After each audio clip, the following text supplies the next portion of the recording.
evening, everybody. This is Mike Tedesco, the editor-in-chief of Wrestleview.com. Welcome to the show, post-Raw number 95. Getting close. We're 5 away from 100 shows. Man, oh man. And it's around this time. I think we're doing this a little over 2 years now. So, you know, a couple breaks here and there for childbirth and for holidays and stuff like that. But we're still going strong. We're almost to 100, and almost all of you have been with us from day one, so that's pretty exciting. Welcome to the show. Victoria will be with us in a few minutes. Retribution in the form of Liliana has caused her to be out of the room for now, but we will persevere without her for the time being. Lots to talk about tonight. Another good episode of Monday Night Raw. Good follow-up to Payback. I mean, you know, we talked about it last night. If I hope you tuned in, and I hope you really enjoyed that live stream watch along of Payback with me and Doug. We had a lot of fun doing it. Number one, we had a blast sitting there. I had a little monkey shoulder myself. I did a shot for not knowing shit about professional wrestling. Doug has to do a shot on because I screwed up one of his picks. I still thought it was a solid thing, but you know, they had other plans, and their plans were actually way better than what I had. Roman Reigns coming out instead of Otis as the champion. I'm totally fine by that. Roman Reigns, by the way, killed it on a tweet tonight. Let me see if I can pull that up while I'm while we're just talking about him. Now, what the heck is going on? Like the damn what do you call it? My virus protector deleted a whole bunch of deleted like the whole cache from my from my browser, and it's like screwed up all of my settings on everything. It's like, come on, why did it have to do that? Here we go. All right, so I'm just getting my stuff back to normal now. Roman Reigns.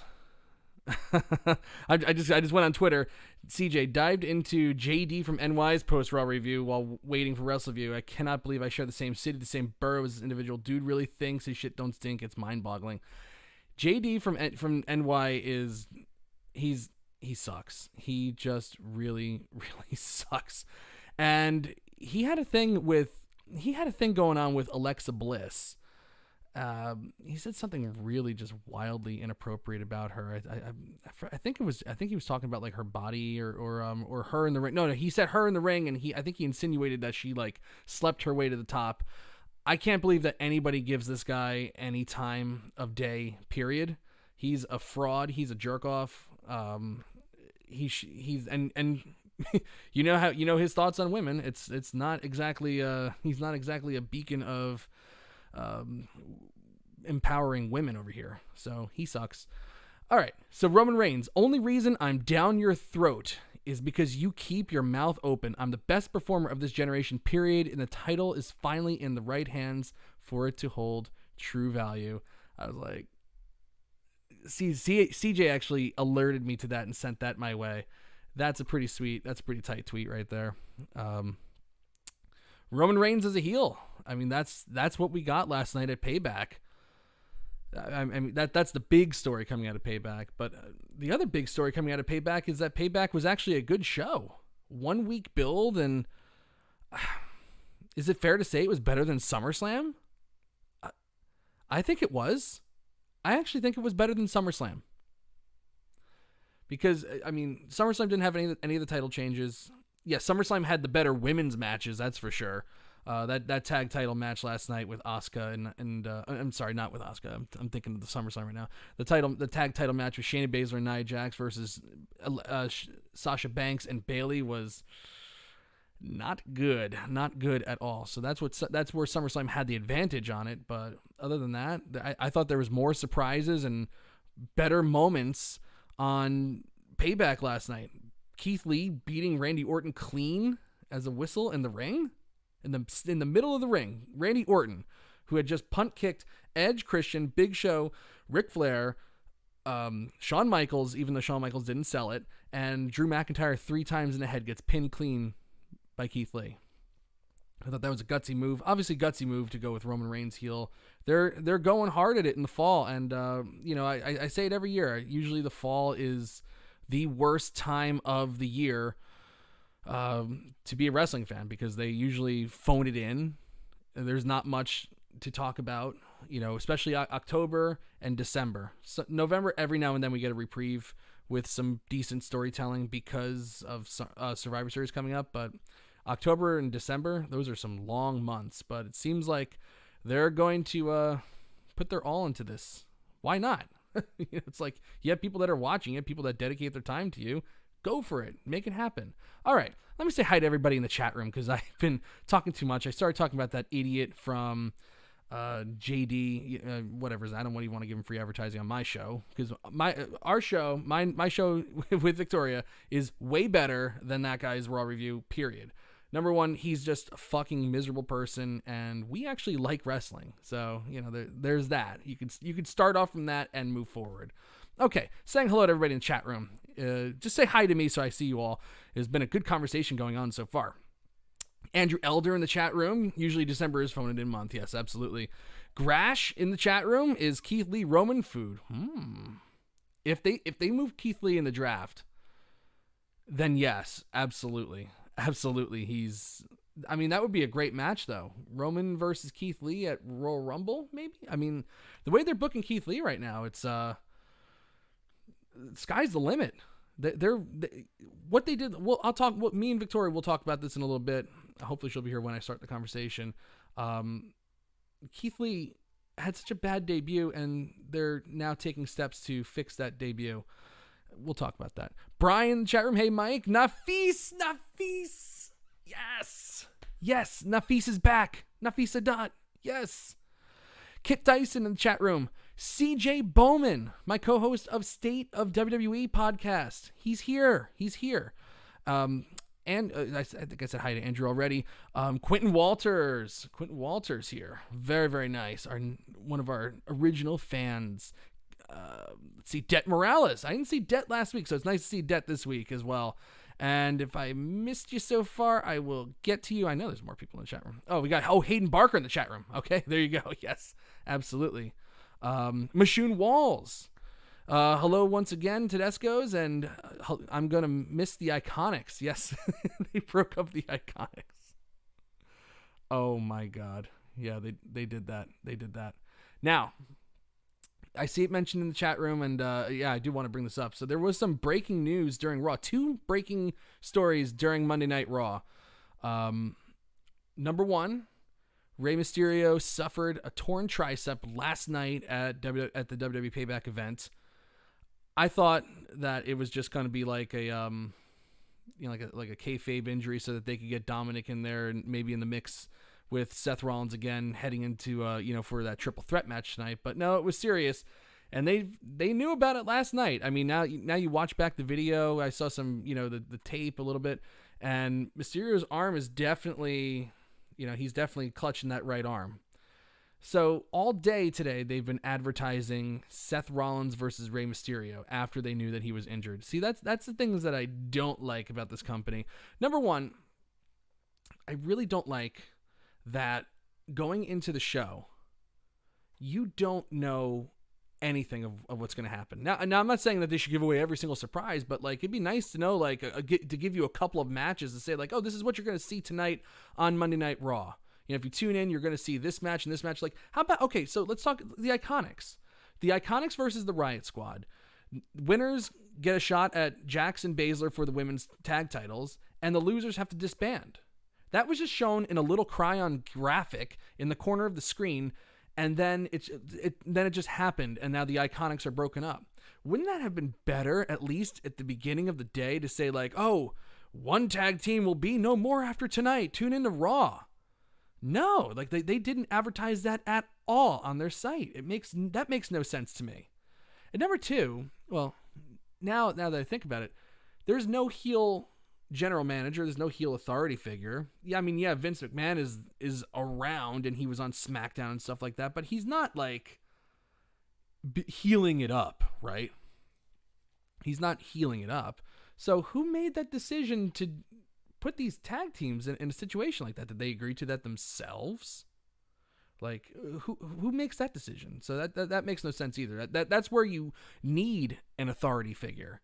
I'm not saying you need a heel authority figure, but you need an authority figure to at least make matches like that and situations like that. Yes. So they really, really need to start advertising matches before Raw goes on the air. But every single week, we hear all the stories and they're all true. You talk to anybody who leaves the company. Of course, you could say sour grapes. They're just sour graping it. But when you talk to anybody who leaves the company, they say it's fucking chaos all the time. It's chaos constantly.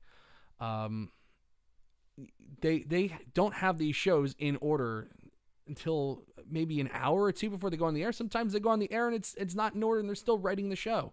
So maybe that's why they don't advertise, well in advance, but that kind of is should give a little impetus to start, trying to push to get these scripts out and complete a little earlier. Some people are mentioning Adam Pearce. Yeah, like I do like that they're doing Adam Pearce, but like right now he just seems to be like the retribution gatekeeper and like, Vince McMahon's, guy trying to get some autographs or some signatures on the contracts. I'd like to see Adam Pearce do a little more. They started doing a thing with Nia Jax and Pat Buck, and then that got dropped immediately. Like, can we need somebody though. Somebody needs to be doing something. Who allowed Shane McMahon to do Raw Underground? Where did that come from? How did that happen? Okay. Like, can somebody tell me? All right. Anyway, we got Sweet Lou in the chat room. Sweet Lou, or Mediocre Lewis, as Doug calls him. Let's see. I thought there was somebody else in here. Oh, Bobby Strauss. Chilling after a stressful workday. Time to unwind with my 70 proof apple pie moonshine and the Raw review. Very nice. That's pretty hardcore right there. 70 proof, man. Careful what you're drinking there. All right. Oh, and number two, things that I don't like is when somebody gets injured and you're advertising them all day still. It's false advertising is a problem. Now, granted, they are just a television show. It's not a sporting event, but can we please, be a little more honest with our audience that takes 3 hours of their day on Monday night to watch your program? Is that too much to ask? Maybe it is. All right. Anyway, getting to the Raw review, I'm going to fire it up a little bit here and just talk about what we saw. So I said it earlier. I thought this was a really good episode of Raw. I like when, now I just talked about how Raw is like, completely crazy and wildly unscripted. Oh, thank you. Yes, I also have to mention Mauro Ranallo. I have to go backward now. So before I start the Raw review, so Rey Mysterio tore his tricep. I mentioned those things. Mauro Ranallo, also breaking during Raw, is gone from WWE. That came pretty much out of nowhere. Now, he did take off from NXT. There was apparently some situation with his mother in Canada where she's sick. She's in the hospital, and I guess he went to go deal with that situation. But he apparently just can't deal with like the weekly schedule of having to commentate on NXT. Even though they were taking care of him, he wasn't going to Florida. He was working from his home studio in California and calling NXT that way. But I guess maybe he has too many responsibilities in between, Showtime boxing and now this thing with his mother. If he can't commit, he wants to take a step back. I salute him for that because that's a tough decision to make. And, even though you can criticize all you want about Mauro Ranallo and his commentating style, some people love it, some people don't like it. He is a little much, for sure. He's a little much on the NXT broadcasts, but it takes a big man to say, you know what, like I'm overwhelmed. And this guy, obviously, we know all about him. He has fought mental health issues all his life. He's a well-known sufferer of bipolar disorder. So for him to take a step back, mental health wise and responsibilities wise, and say, hey, I got to take a break. That's pretty big. That's pretty big. You got to respect him for that. All right. And, oh, and also, and I guess everybody, this broke before Raw went on the air, but I guess you still talk about it anyway. Brock Lesnar is a free agent. It's technically not news because Lesnar's contract expired after WrestleMania 36. WrestleMania 36 was his last date, and that obviously happened. It came and went. Really, the story here is that they've been negotiating a new contract, but they've reached an impasse, and now his merchandising deal has also expired. So they pulled all Brock Lesnar merchandise off of the WWE shop. So you can't buy anything Lesnar related right now. That might move Lesnar to make a new deal, because we know Lesnar definitely likes making money, and even when he's not on TV, I'm sure his merchandise moves better than the average person. So I'm sure he'll want to keep getting that check monthly whenever they send out their checks, or either they do it monthly or quarterly. I'm not really sure. I think that shop deal is going to be the thing that'll at least get them talking again. That impasse might come to an end. Now, of course, would you use Brock Lesnar in the Thunderdome? I guess is the big topic of debate. Do you spend all that money to bring Brock Lesnar in and waste some of his dates bringing him to the empty Thunderdome, even though there's fans in attendance? It's tough. It's a tough call. They spent a lot of money on the Thunderdome equipment. They spent a lot of money. One of the WWE executives was interviewed over the weekend, and they talked about just how big of an expense the Thunderdome is, but it's worth it because it does. I mean, really, you watch the show on TV and it's night and day from what they were doing at the Performance Center. Honestly, when they announced that they were going to the Amway Center and saying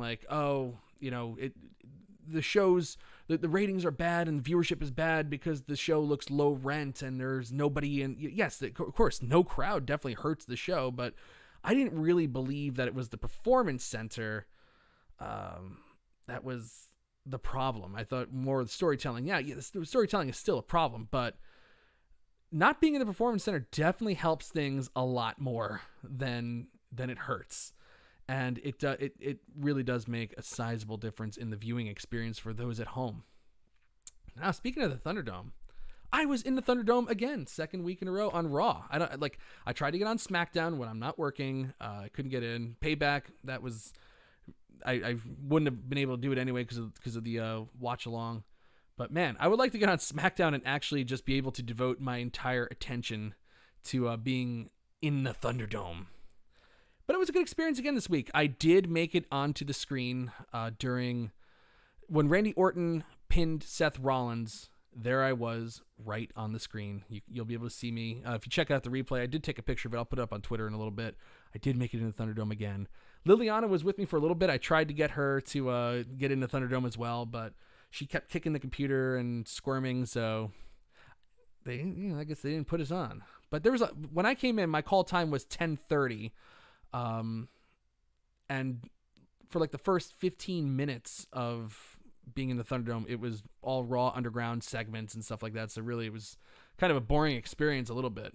But the cool thing about Raw Underground is it's like being in the arena, kind of, from your home, because you get to see the matches during the commercial break. So I got to watch some of the triple threat during the commercial break. They give you the live feed that they get, their production feed, so there's no delay. Obviously there's about a 15-second delay on television from the Thunderdome feed.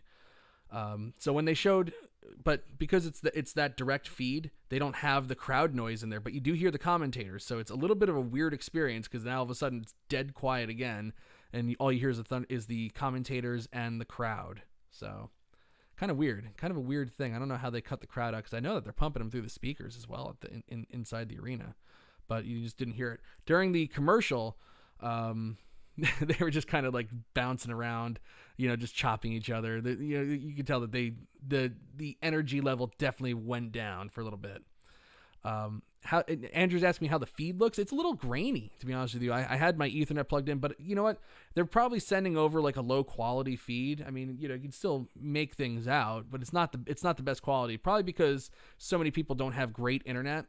So if you're trying to, send your webcam feed to them, they don't want their bandwidth to overwhelm your router, so they probably just give you a low quality stream. So that's what they're doing, but it's fine. And again, like I don't know what other people are hearing. Maybe they're just saying it to people that are like sitting there like this, like maybe they're doing that. But if you're like I was moving, I was cheering. Not once did anybody pop into my speakers and say, hey, cheer this guy, boo this guy. No one did that. Daniel Shell in the chat room tonight. All right. Michael was in the Thunderdome. Giggity. Yes, I certainly was. You keep the dude for the first show back in front. I'm sorry. I'm looking at I'm backwards in the conversation. CJ saying that you bring Brock Lesnar back for the first show in front of a live crowd. I agree 100%. Now, when that first show is going to be, I have no idea. It might be a year and a half before we see Brock Lesnar on a television screen again, because I don't think that they'll start having people in arenas full capacity until maybe next summer, at the earliest. I just can't imagine. I know that there's so many concert tours that have been postponed until like next fall. I'm a big Billy Joel fan, and he was supposed to do like a big stadium tour. He was supposed to he was supposed to do Fenway Park. He was supposed to do Great American Ballpark in Cincinnati. All those things got canceled, and they got pushed to next year towards the fall. So that's when all the promoters think that it's going to start clearing up. I hope that's true. I hope it's sooner.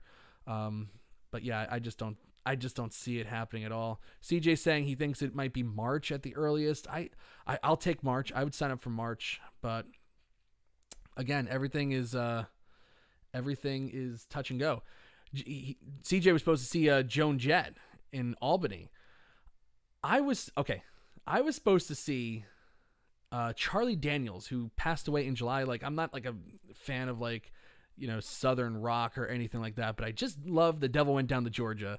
And when I looked Charlie Daniels up on Wikipedia, I saw that he was like in his 80s or something like that. And I was like, if he's playing in the area, I really want to see him, because that might be the last time that I get to see that guy. And so I went. He was going to be playing in Morristown, New Jersey, which is about 20 minutes from me and Victoria at the PAC Center there. And he was supposed to play in May. So I was like, oh, let me get some tickets. And of course the pandemic hit. So those tickets got refunded to us. And then Charlie Daniels died in July. So damn it, COVID. Again, another thing COVID took away from me. My chance of seeing The Devil Went Down to Georgia live. Too bad. Det Morales getting a little political here. That is not what our show is about. So please leave the politics out of this. I don't want to talk about politics ever. Not on this show. I don't want to talk about politics in my real life. I hate all politics. I hate politicians. It's hard for me to say that I support anything one way or the other, because I don't like our choices. I want a whole revamp of the damn system. And I'll just keep patiently waiting. And this is where I should insert that skeleton meme. Just waiting for the political system to be revamped, because it ain't happening. Anyway, yes, and my liking Charlie. See, like, this is another thing with politics. It's like, you can't like anything without like, oh, you must be a supporter of this person. It's like, no, I like Charlie Daniels doesn't mean that I share a bed with Donald Trump. That is not true. It just means that I enjoy really, really good, complex, awesome music. And CJ I should have CJ like producing this show, because he's reminding me I should be doing this. If you like this show, please subscribe to our channel. Tons and tons of good content on here, aside from the Post-Raw show, Wrestleview Live, Wrestleview Weekly, State of Wrestling. If you like what you're seeing, like our video, subscribe to our channel if you haven't done so already. Oh, yes! Mr. V is in the chat room as well. Very good. Excellent. Okay, now, can we talk about Raw? I think we should talk about Raw. They did a nice little graphic for Bullet Bob Armstrong, who didn't really do any time in WWE, but he is the father of the Road Dogg, so they are giving him the wrestling legend treatment. So that's good. I like that. That was a nice touch. We get Randy Orton coming out to the ring. He had lost to Keith Lee, and of course, he's talking about anything but losing to Keith Lee at Payback the night before. He's saying that he's entitled to having a title, getting a shot at Drew McIntyre at Clash of Champions. He shouldn't have to wait in line. He shouldn't have to do anything, but he'll play the game. I'll do your stupid singles match. I'll do your stupid triple threat match, and I'm going to beat them all, and then I'm going to go to Clash of Champions, and I'm going to beat Drew McIntyre. And that's what I got for you. He did this like they hardly ever do like these little gags with Randy Orton. But he was talking about all the people that he punt kicked, and then he showed a supposed picture of them licking their injuries, licking their wounds. If it'll come up, there it is. There, you'll see it now. They're in the hospital bed. So I thought that, I was like, okay, they do a little something with Randy Orton like that. That's kind of cute. Well, I can live with that. Flair, Edge, Big Show. I like the Flair one though. Let me go back to the Flair one. He's like, of course, it's like Ric Flair crying. It's like the most perfect one. So perfect. Okay, anyway, back to the show. Keith Lee, of course, comes out and mentions that, well, you like to say that you're the best wrestler ever, but I beat you clean in the ring, the legend killer. Maybe, I've known Drew McIntyre a long time. I consider him a good friend. But maybe I deserve that WWE Championship opportunity. So the focus of the show tonight was these 3 singles matches and the triple threat. That's why I said this show is good, because, at the very least, as chaotic as it is, if they had at least minimum 4 segments built out, by doing these matches here, by saying, okay, Keith Lee's going to face Dolph Ziggler, and Randy Orton's going to face Kevin Owens, Seth Rollins going to face Dominic Mysterio, and then the 3 winners go to the triple threat match. I think 2 of the singles matches went to a commercial break. I'm looking at it now. 2 of them went to a commercial break. The Randy Orton one with Kevin Owens was short, and the triple threat went through 2 commercial breaks. So that's 1, 2, 3, 4. That's a couple segments knocked off that you don't have to put anything silly on for, and that fills in the show quite nicely rather than filling it with some stupid filler. I'm just biding some time because Victoria has emerged from Liliana's room and she'll be joining us momentarily. So if you're tired of listening to me, you will soon be able to hear and listen and look at Victoria. That'll be very good. Mr. V is in the chat room talking about his list of responsibilities at school. He's not just a phys ed teacher, Daniel. He's not just a phys ed teacher. He does art, computer, health, Spanish. The list goes on. All right. Oh, I thought Victoria was coming in. Sorry. All right. So, during Keith Lee's thing, Dolph Ziggler attacks him from behind, DDTs him, so that's how we go into the first commercial break. The match with Keith Lee and Dolph Ziggler, who's been just used solely in Raw Underground essentially since losing to Drew McIntyre at Extreme Rules. He's just been at Raw Underground. So now they've inserted him into an opportunity to get a WWE title shot again, even though he's been doing really nothing. And even at Raw Underground last week, I believe he was one of the people that got laid out by the Hurt Business. So I don't know what he exactly did to even sniff around a WWE title shot, but they don't have a lot of firepower, I guess, on Raw in terms of like big stars. They kind of maxed out with Keith Lee and Randy Orton and Kevin Owens, I guess you could say as well. So Dolph Ziggler, Keith Lee. Ziggler gave Keith Lee a very nice match. They did really well here. I love, you just knew if Dolph Ziggler gets in the ring, of course, he's going to be getting a pounce. And boy, did he ever get pounced. Here we go. That was pretty good. He took that pounce pretty well.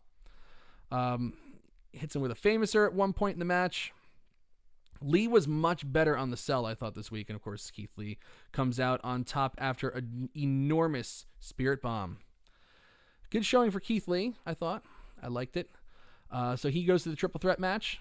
Randy Orton, later on in the show, they show that Kevin Owens was attacked by Aleister Black last week. So it's like, obviously, there's going to be something with Kevin Owens and Aleister Black.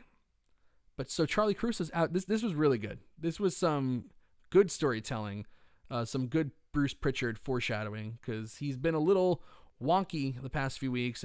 But tonight, most of the foreshadowing, most of the twists and turns were really well done. I was very happy with the Bruce Pritchard output tonight. She's outside Aleister Black's dressing room, and out comes Randy Orton, and he looks like, oh God, like he looked like he was a little freaked out by just being in there. And then he kind of just stormed off. And she was like, what was that about? Of course, now Randy Orton's waiting for Kevin Owens to get to the ring. As Kevin Owens makes his way to the ring, he's attacked by Aleister Black. Aleister Black hits him with the Black Mass. Owen still wants to fight even though he was loopy. Orton hits him with a quick RKO and pins him for the win. So that's a smart move by Randy Orton. A good little win for him. He looks smart even though he lost to Keith Lee last night. They did a lot to give Randy Orton his steam back, and they also did a lot to keep the steam on Keith Lee. We'll talk about that momentarily, but I got to shut up now because it's time. It's time. It's Victoria time. Victoria, how are you? Every day, peachy keen. How's the camera now? Much better. Okay, good. Much better. Okay, Victoria. I'm just peachy keen. She's peachy keen. So, what's going on? What do you think of Raw? Actually, you know what? Screw Raw. Let's talk about what do you think about Payback last night? So, oddly enough, I was not looking forward to it simply for the fact that, we had SummerSlam last weekend. So I really I kind of forgot about it. And then when you reminded me, you're like, oh yeah, I'm doing the watch along with Doug tonight. I was like, wait, like, what are you watching? And then you're like, Payback. And I'm like, oh dear Lord. I'm like, I didn't realize, I totally forgot. Granted, we did the Go Home show last week, so that's like hilarious that I totally forgot. Yeah, last week was the Go Home show and to the Payback and the Fallout show from SummerSlam. But like, what a weird thing. Oh, so weird. I don't think that's ever happened. I don't know if that's ever happened since they started Raw. I'm trying to think if that's ever happened. Just in general. I can't. Well, I know. I think.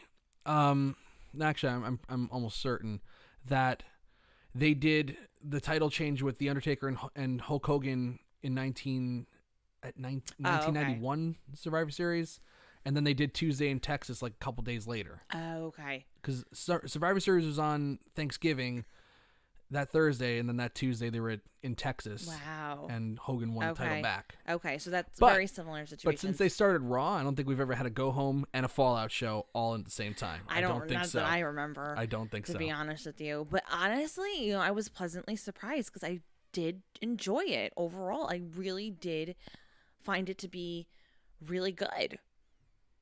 So, I mean, I particularly liked with Keith Lee and Randy Orton. That was my favorite. I think they both looked very strong coming out of it. And I really, because initially I wasn't so sure about that match. I was looking forward to it, but I wasn't so sure because it was such a quick build-up type thing. But I feel like everybody was protected in where they're supposed to be. And everyone had a good showing in that. Yeah. I don't really have much complaints. I mean, the women match... Oh, yeah, that was so bad. Yeah, that was bad, but like it was so bad. It was Sasha Banks doing too much, mistimed offense from Sasha Banks and Bayley, and not some great stuff from Shayna Baszler and Nia Jax. But that finish was tight. The finish was good. I think with Bayley and Sasha Banks, I was really thinking about it, especially watching what's that show called that we watched they had Bayley and Sasha Banks recently. They did an interview on the network. On the network? Like remember we were was it WWE 24? Was it the WrestleMania one, or was it Chronicle? Well, they were talking about their whole career. Like it was the I think it was they have so many stupid shows on there. I think it was Day of. They were talking about the Brooklyn match in 2015. Yes. And I did find I think with them, I think they get very much in their heads. I do. I think they think too much about certain stuff, and they always try to outdo whatever they did last, but it's like they should just kind of let things happen organically and not really think about it in that aspect. Yeah. I feel like they're the two of them, especially after listening to them in those interviews, I really think they just overthink things. And I think that's partially to do with the fact that with the way their matches have been going in particular. I don't know. Yeah, I agree. I definitely think that there's... Well, I think that Sasha... I think that they just don't recognize their plateau. Mm-hmm. I think that they can do a lot more than they really can. They have to do simple stuff. I think that they... I think they have a wheelhouse where they do certain things really well, mm-hmm. but when they get to a big situation, they're like, oh, I have to do more than I normally do. That's exactly what I'm trying to say. I mean, you're putting it more in better words, but that's exactly what I'm trying to say. I feel like it's like like a guy like Rey Mysterio can pull out like a really complex move in a big situation, mm-hmm. But he's he's that athletically inclined to be able to do that and that talented to do that. Yeah. I'm not saying that Sasha Banks and Bayley aren't talented. I'm just saying that in terms of being professional wrestlers, they're Bayley's mediocre to passable, and Sasha Banks is passable to sometimes good. Mm-hmm. But when they get into situations like a pay-per-view or a match where it's like, a lot of eyes are on it, they just start going crazy and trying to do way too much. I just remember somehow they pulled it off in Brooklyn. I mean, I will say that they definitely pulled it off in Brooklyn. But even like they talked about like the things that like Bayley tried too hard, getting pushed off the turnbuckle and almost blew out her shoulder. The reverse Hurricane Rana landed Sasha Banks right on her head. You want to know why I think that though? They pulled it off in Brooklyn at the time. Bayley even said, she's like, wait a minute, I didn't realize how big of a deal this was. Yeah. And I think when you kind of just let things happen and do what you go by instinct more so than overthinking it. Oh yeah. It turns out so much better. No doubt. So, and I think that's why I think after that match in particular, they're like, oh, how are we going to top this? Like in their careers. Yeah, exactly. So. Exactly. So. Yeah, Payback was a good show, though. It was a great show. I actually thought it was better than SummerSlam. What do you think? I wouldn't say that necessarily. Really? What was better on SummerSlam? I don't know. I feel like the overall vibe of the show. Well, yeah, it's SummerSlam. At SummerSlam had like everybody went into Payback with the same mindset. Ugh, another fucking pay-per-view. Yeah. You have to just get through this. Yeah. Although there was some excitement with Roman Reigns turning heel. Yes, I think that with Payback and SummerSlam, for me personally, I would say it's about the same. Like I enjoyed myself just as much as I did for SummerSlam. Really? But I wouldn't say Payback was necessarily better.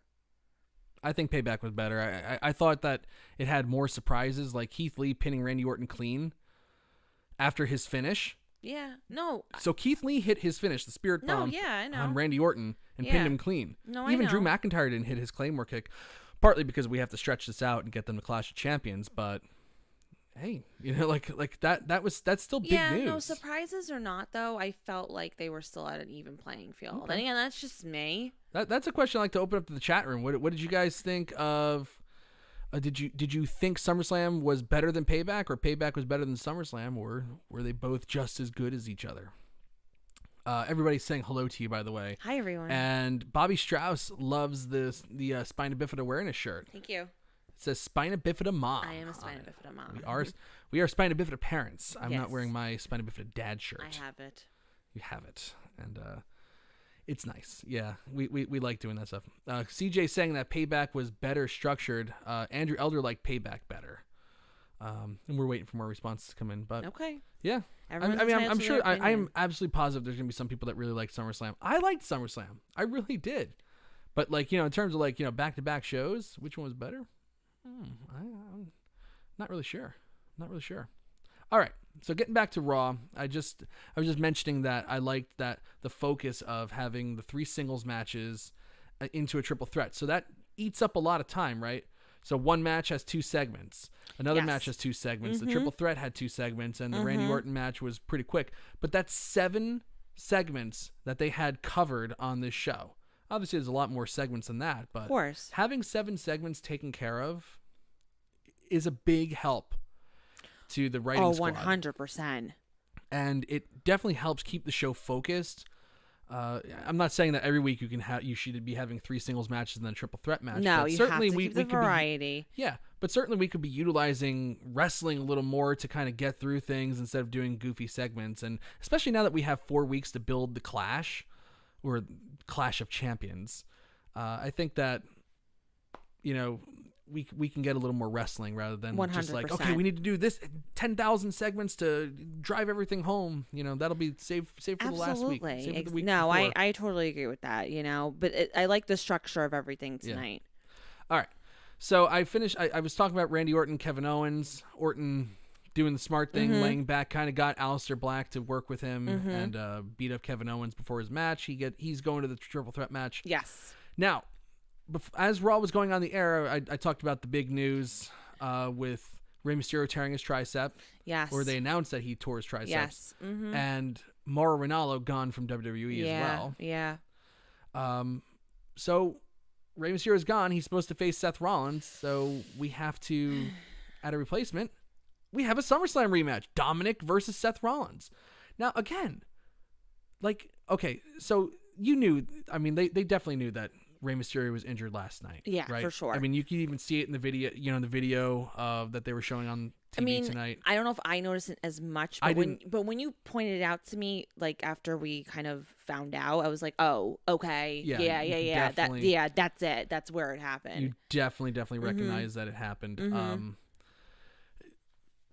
But like his arm was hanging, essentially.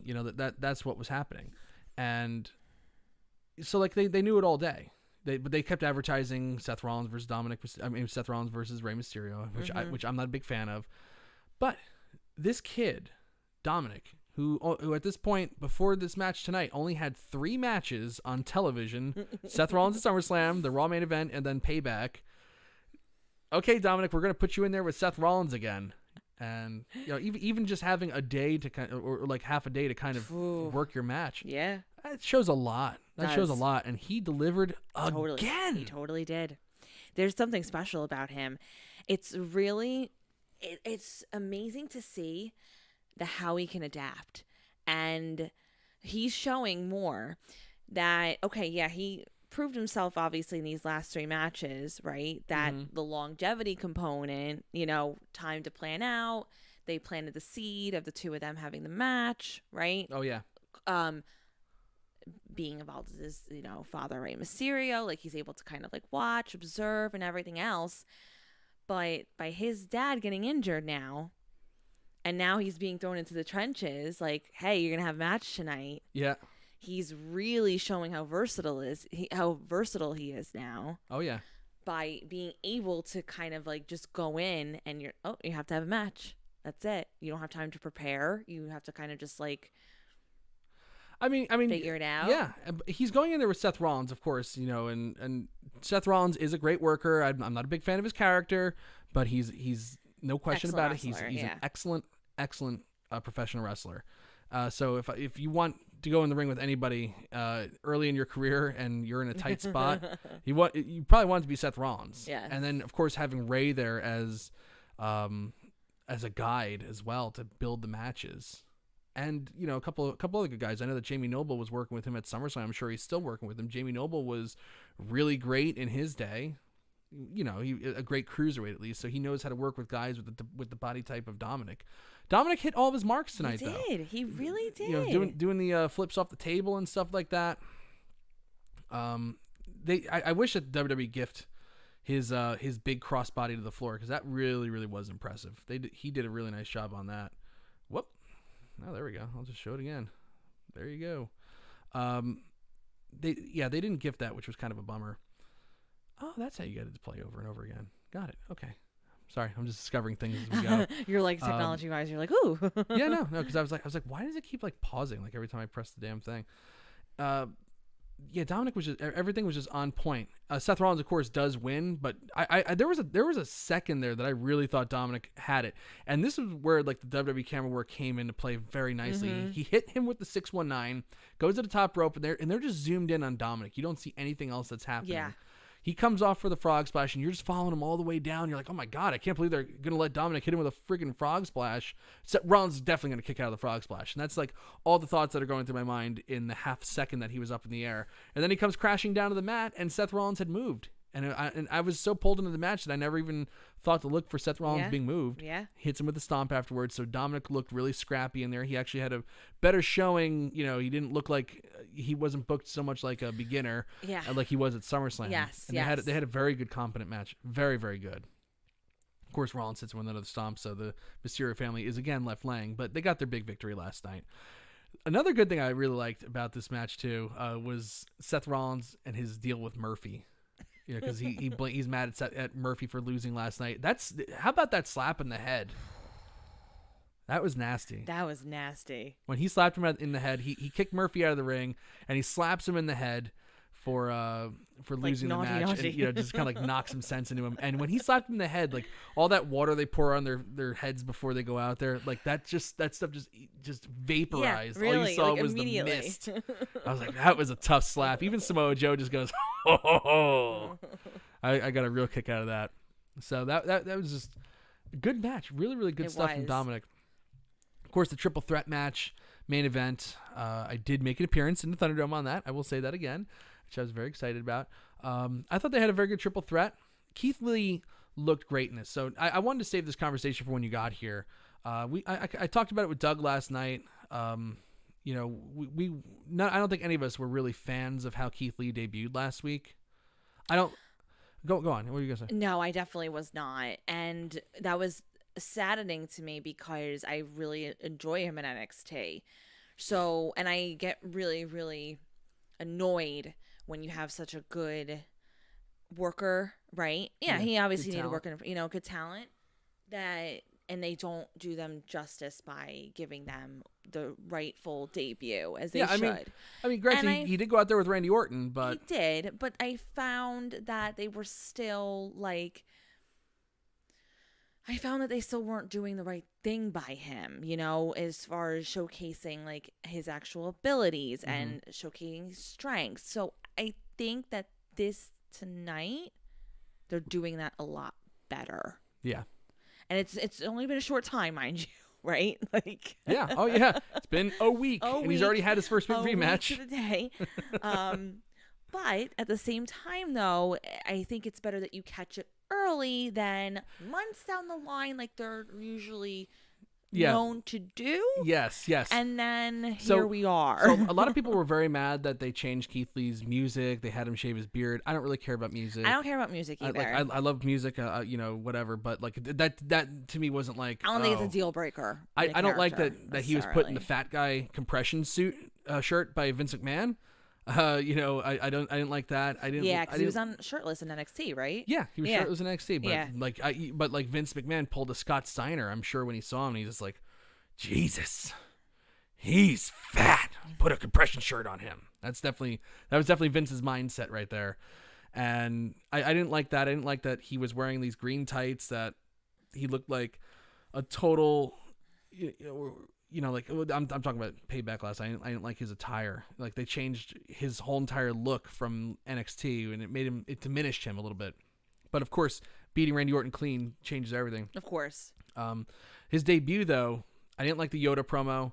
No. I didn't like that he was essentially left for dead. He was just waiting to get RKO'd by Randy Orton, and Drew McIntyre made the save. It was just all over a bad thing. Like the optics weren't good. And the booking wasn't good. No, definitely not. Payback, obviously the booking was much better, and tonight the booking was great for him, really great. Definitely was. You don't always get a second chance to make a first impression, but Keith Lee kind of did, they saved it. Or in this case, the creative team really kind of got that second chance. Oh no! And then we got to do that. We got to change that. Let's try this. Thank God we have a pay-per-view on Sunday. We can change everything real quick. Maybe they should have a pay-per-view every Sunday. No. Just so they can change stuff like that. That's a bad idea. That is a very, very bad idea. And don't ever say that. Don't ever let anybody catch you saying that again.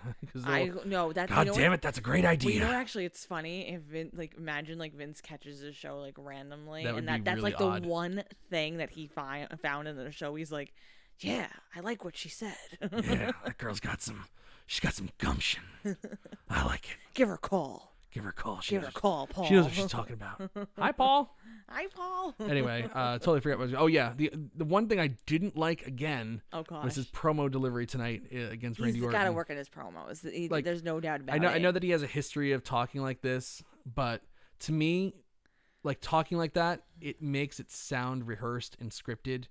And because it is. It is. But yes, it definitely sounds like it is. Yeah. Some guys, you don't have to make it sound like that. Right. Some guys, it is, but they don't. They make it like it's not. Yeah. and it really sounds like, oh, I'm playing a character rather than I am this person. Exactly. I have a question though. I don't like seeing people play wrestler. I want to just see wrestler believing in all their shit.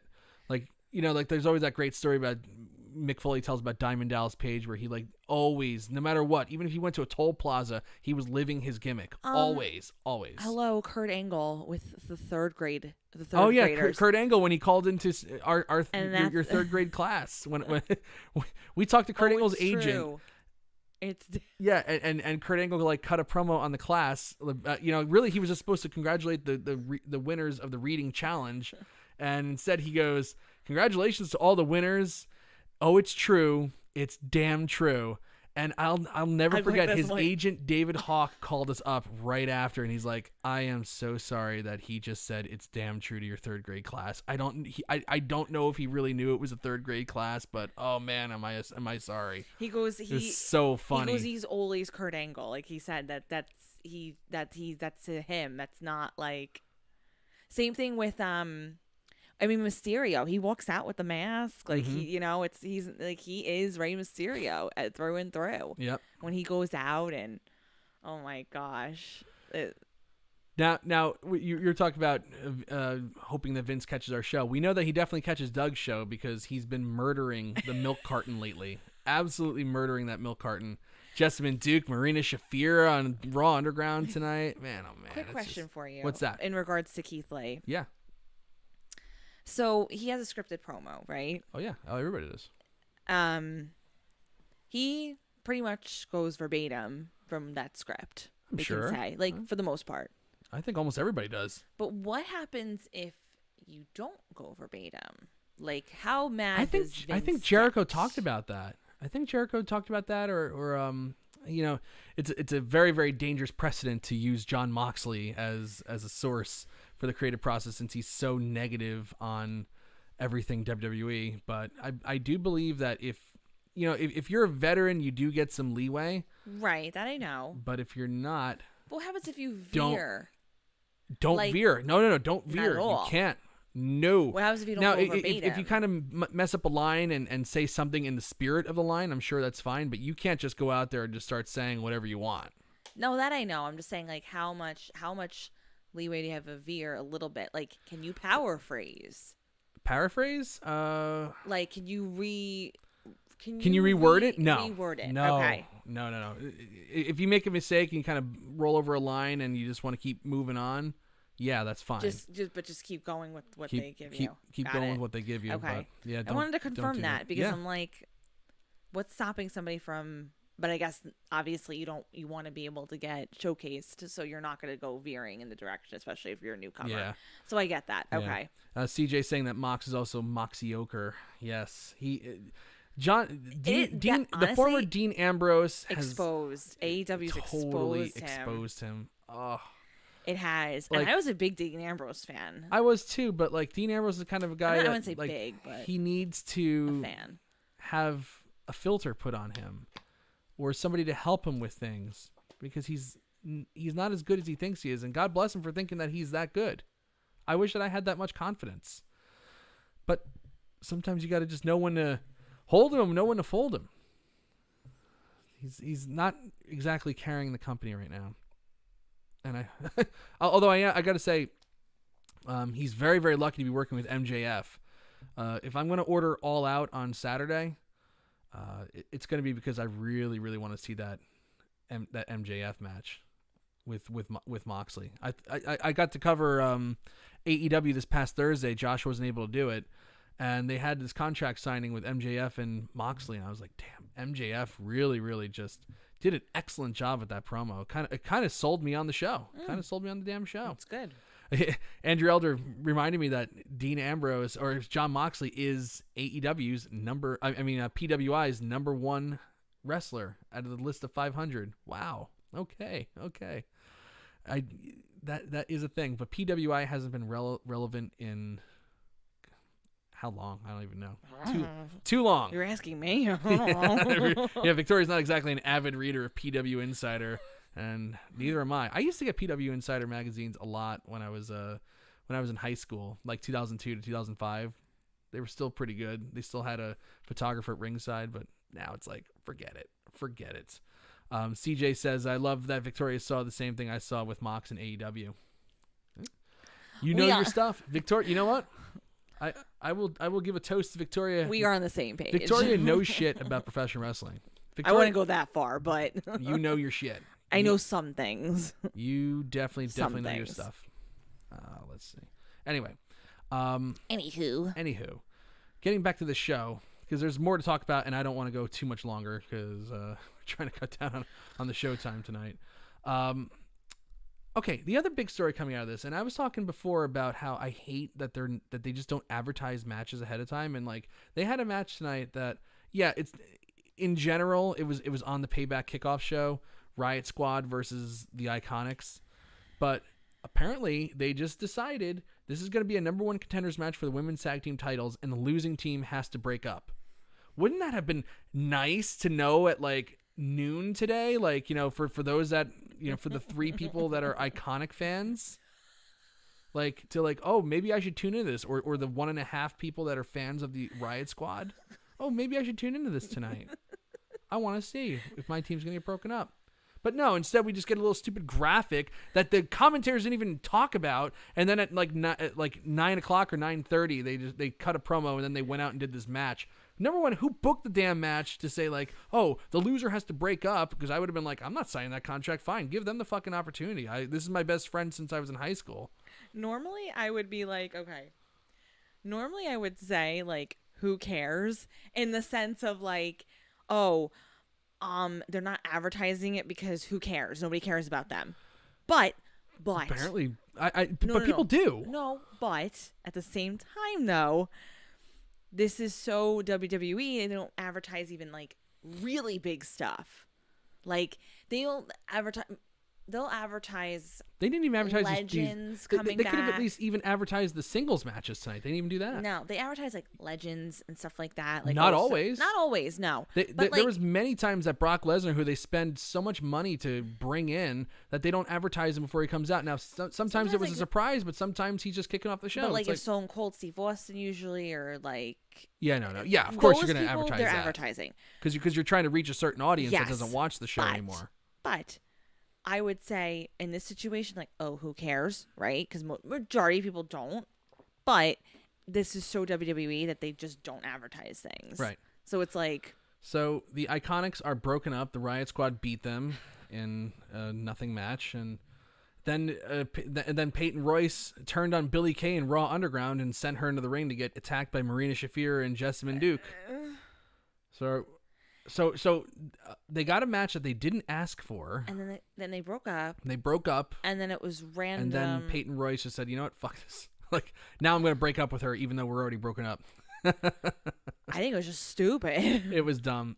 I hope that they do some kind of storyline follow-up with this where Peyton Royce says, like, I'm the one who asked for that match, and I'm glad you lost that match. And I like that.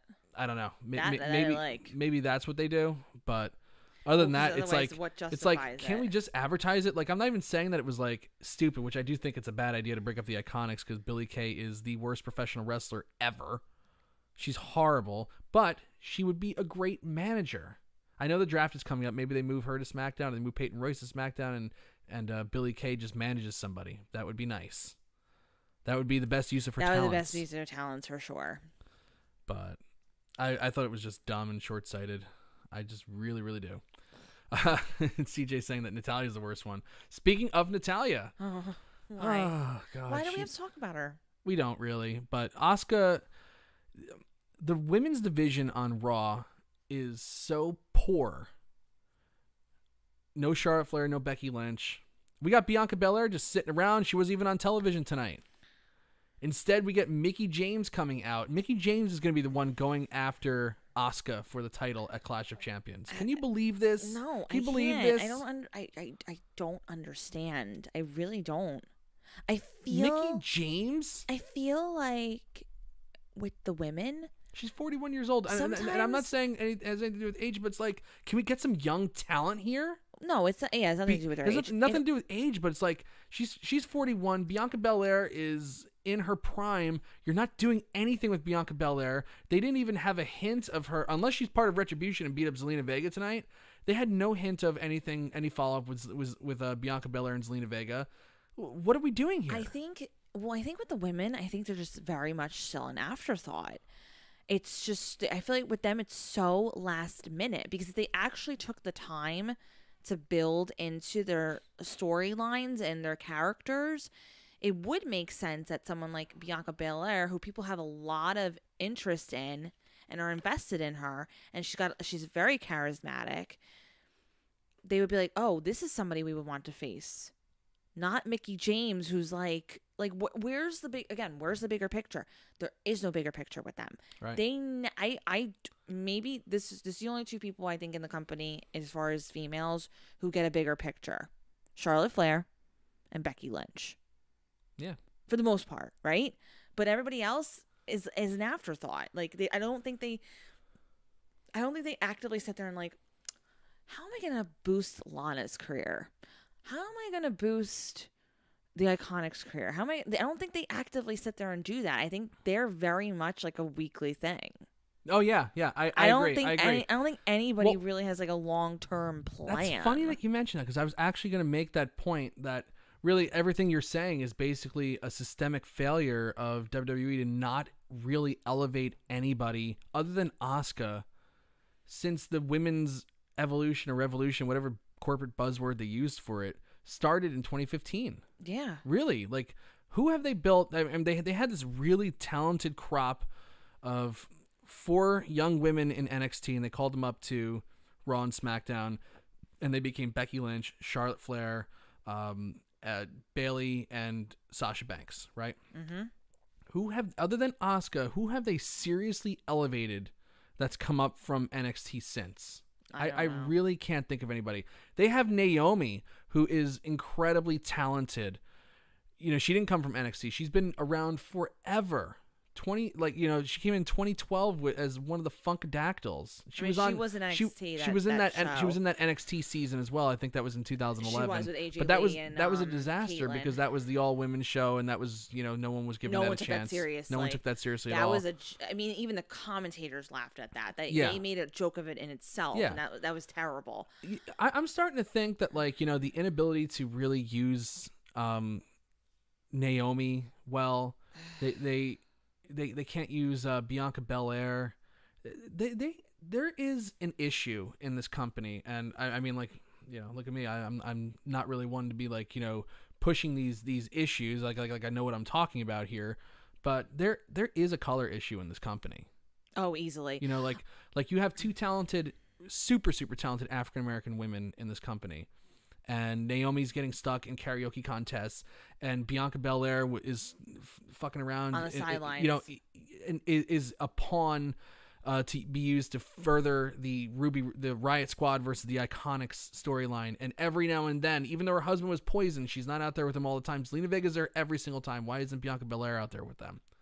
They don't Apollo Crews, up until they kind of figured out what they're doing with him, was just the smiling guy. It's like, oh, you're a black man. You can't be intimidating. Smile. Well, I think it's more with the women now. And I think it's the fact that the person who controls creative is a 75-year-old white man from North Carolina who wants blondes. Who just thinks that blonde women are it. That's it. That's all he's proven that a lot more this year. That he thinks the blonde girls are going to sell. And granted, you have somebody like Becky Lynch, and she's not the stereotypical female of Vince's type, let's put it that way. She's just kind of one of those women, though, that had so many people behind her that it was like, oh, okay. Yeah. Charlotte Flair, let's face it. Yep. And Ronda Rousey at the time. Oh yeah, Ronda Rousey, of course. Ronda Rousey, but that's like a ready-made. That's like. I'm talking from their developmental system. No, from their developmental system. Who have they successfully pushed at a high level? Anybody who they've pushed has been anybody who's, in my opinion, anybody who's actually been successful. Really has kind of done it on their own. Had the fans get behind them. Mm-hmm. But anybody who they actively pushed, the fans did not like them. Right. Even Marie at the time, mm-hmm. right? She was it's like, oh, she needs to wrestle. She needs to wrestle. She's being put out there and blah, blah, blah, blah, blah, right? They had so much invested in her. Granted, I was actually a little bit sad when she did leave because I felt like she was actually developing. Yeah, she was starting to get something going on to get it a there. little bit, yeah. But that's who they're investing in. They think these girls with these, Yeah, I guess speaking of hot blondes, I guess the only other ones. You got Asuka who was pushed at a very, very high level in 2018 or 2017. She debuted and won the Rumble in 2018. Big match at WrestleMania with Charlotte Flair at WrestleMania that year. They do have Alexa Bliss. You know, Alexa Bliss did a good job, you know, coming up. I guess when did she get called up? Was that 2016, I would say? I think it was about 2016 when she was called up. We should ask Daniel. Is he in the chat? Yeah, I think Daniel's in the chat. I think we should talk. Daniel. Yeah. Oh, CJ Bowman is actually shouting Alexa Bliss. Yeah, but Alexa definitely would fit into that mold. So I guess you could say Alexa and Asuka. I do not agree. I do not agree. Yeah, the pretty blonde cheerleader. I do not agree whatsoever that they have used Nia Jax to the best of her ability, or that they have even pushed her consistently. No. I don't agree with. No. But I would say that Alexa Bliss does fit that. She fits the criteria that we laid out there. But she's a blonde. She's pretty blonde. Right. So I don't really know if that's a fair, like, oh, they put investment into her. Yeah. But even Alexa Bliss, like, she had that 1 year run, and then the injury bug hit her, and they've never really gone full with her since. Yeah, I know that she was griping on Twitter. You know, they got her involved in, they got her involved in that Wyatt Strowman storyline, and she was supposed to apparently, according to, you know, actually shitty sites that aren't Wrestleview.com, supposed to come out during SummerSlam. And I'm not saying she was supposed to come out during SummerSlam, but she was definitely a little upset about not being used at SummerSlam. But that's also because, you know, this business is very competitive and people want to be on the big shows, of course. Yeah. And I think CJ's right. It is an NXT issue. It's a developmental issue. It's also, it's more than even just NXT and just putting these people in the performance center, right? It's the people that go out there and actually scout people and bring them in. It's like, you know, it's legendary that John Laurinaitis would thumb through, you know, a fashion magazine and say, like, that one, pick that one, get her signed. You know, she's hot. You know, we can show her how to be a wrestler. Well, it's like who's going out there and truly scouting women and bringing in women? Like, you know, I really think like the last woman that they scouted that was excellent would have been Paige, maybe. They actively scouted. I don't even think they actively scouted her. I think that she just had a tryout. I never saw the movie, so. Well, you know, it's funny. I think, like, and then there's just happy accidents. Yeah, like, there are obvious, Trish Stratus, for example, model turned into, like, one of the most successful women. You know what I mean? But you have to have passion for it. Like, somebody like Mandy Rose, she wasn't in developmental necessarily from the beginning. I mean, she was, but she went on Tough Enough first. Yeah. But she was one of those models, came in. Mm-hmm. They put they invested a lot into her. They really, I mean, if you really did watch the show, that girl, oh my God, what was her name who won? Who was that girl who won that year? Lee? What was that name? Oh, the Sarah Lee? Sarah Lee, yeah. She won that year. But if actually everybody else really wanted Mandy Rose to win at the time. They really were like pushing, but it was the fans wanted Sarah Lee. Yeah. But Sarah Lee. But Mandy Rose, she had a baby. I think. I think that's why she eventually left. Mandy Rose though was a nice. Mandy surprise. Rose, obviously, she came out of that really nice. So did Sonya Deville. Yeah. Sonya Deville came out of that. But initially, they were really pushing for Mandy Rose, blonde, pretty blonde girl. Yeah. Now NXT does have a good crop of women now. You know, like, obviously, I think Rhea Ripley's going to be a big star. They have a great crop of women, but again, it's like when Rhea Ripley got called up, it's like she lost clean to Charlotte Flair. It's like that was her first and only match. But it's like anything else. But they really don't protect the women. They don't know how to. What we're basically saying is that they just haven't built up any women super, super strong consistently. Alexa Bliss hasn't been consistent. Nia Jax was never consistent. And the other ones that have been consistently pushed are Becky Lynch, Bayley, what's her face? Becky, Sasha Banks, and did I say Charlotte Flair? Yes, but again, the women are not being built, and those women in particular, right? Yeah, they built them. They had the 4 horsewomen, right? But like at the same time, though, it happened naturally. They got the fans behind them. Yep. I don't think necessarily WWE, like, the creative was necessarily like seeking those women out and actively push for them. I think certain things were the fans got behind them, and that's when they were like, okay, we'll get on board. That's what I think. Because think about Becky Lynch. Even though she was part of that crew, she was kind of like an afterthought for a while. That's a good point. She really was. And then once she turned at SummerSlam. Then she turned at SummerSlam. She was getting heat before that. But. She was getting a lot of heat before that. But we really actually at the time were in the midst and like really saw that development of how she got like all of a sudden it was like, where's Becky Lynch been? And then all of a sudden she's just hot again.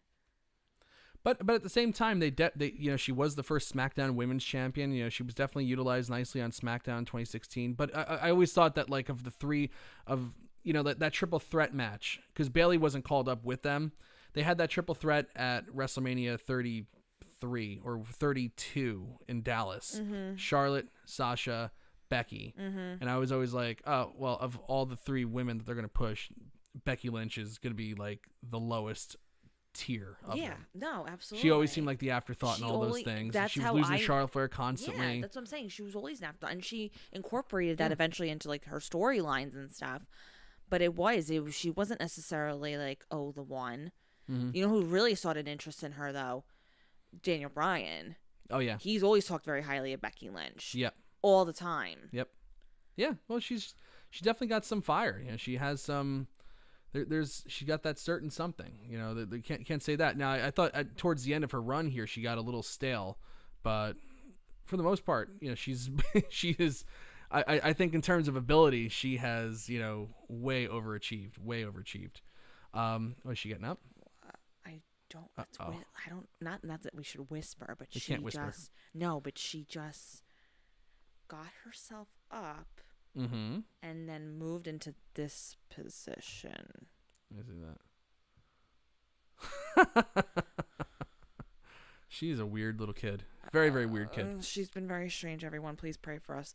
Yeah. Anyway, so. Anywho. Maybe I just think that they just don't know. I mean, I think it takes them a long time to kind of figure out how to book people of color in this company. And it takes them a long time to figure out. Hello, pay attention here. I'm paying attention. It takes them a long time to kind of figure out how to book women in general. And if you're a woman that's also a person of color, it's even harder for this company. I think that there is a double issue. Naomi. I really want to work for Bianca the company. Belair. I really do. I just can't believe Bianca Belair is sitting around and Mickey James is getting a title shot. That's what I can't believe. I want to get justice for these women. I really do. Okay. That freaking air conditioner woke her up. All right. So let's put a bow on this then. I think there's really not much else to talk about with this Raw. Retribution comes out, beats up the Street Profits and Andrade. Angel Garza ran off with Demi Burnett, and then Angel Garza ran off on Demi Burnett when she was going to get attacked by Retribution. So there was that.